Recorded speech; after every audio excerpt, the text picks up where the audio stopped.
घमंडी चूहा और हाथी की कहानी। एक जंगल में एक चूहा रहता था। चूहा अपने आप को बहुत ही बुद्धिमान, ज्ञानवान, सुंदर और हर कार्य में निपुण समझता था। उसी जंगल में एक बिल्ली और एक कुत्ता भी रहते थे। एक बार जंगल में दूसरे जंगल से एक बड़ा सा हाथी आया।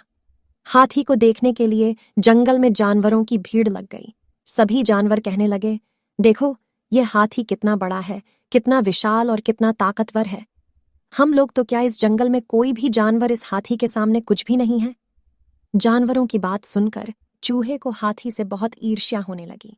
जानवरों की बात सुनकर चूहा बोला, अरे भाई, इस हाथी में ऐसी कौन सी बात है जो मुझ में नहीं है। इस हाथी के 4 पैर हैं, वह मेरे पास भी हैं। हाथी के 2 कान, 2 आंखें और एक पूंछ है, वह भी मेरे पास है। इसके जैसी लंबी नाक मेरी नहीं है। मेरी नाक तो इस हाथी से बहुत अच्छी है, और मेरे कान भी इस हाथी के फावड़े जैसे नहीं हैं। जंगल के सभी जानवरों को चूहे की बात पर हंसी आ रही थी। जानवरों के झुंड में एक बिल्ली भी थी। चूहे को देखकर बिल्ली के मुंह में पानी आ गया। तभी अचानक बिल्ली ने चूहे के ऊपर छलांग लगा दी। चूहा किसी तरह वहां से अपनी जान बचाकर भागा, और भागते समय उसके रास्ते में एक कुत्ता आ गया।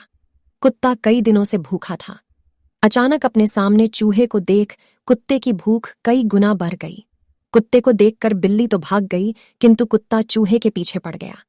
कुत्ता ने चूहे पर झपट्टा मारा, किंतु किस्मत से चूहा कुत्ते के पंजे से बच गया।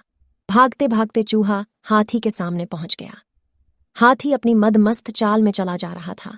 उसने चूहे को पूरी तरह नजरअंदाज कर दिया, और आगे बढ़ने के लिए हाथी ने जैसे ही पैर बढ़ाया कि चूहा उसके पैरों के नीचे दबते दबते बच गया। अब तक चूहे की पूरी हेकड़ी निकल चुकी थी। वह बुरी तरह घबराया और डरा हुआ था। उसे अपनी औकात समझ में आ गई। तभी चूहे को एक बिल दिखा, जिसमें घुसकर चूहे ने अपनी जान बचाई। शिक्षा। हाथी और चूहे की कहानी से हमें शिक्षा मिलती है कि कभी भी दूसरे के श्रेष्ठ गुणों से ईर्ष्या नहीं करना चाहिए।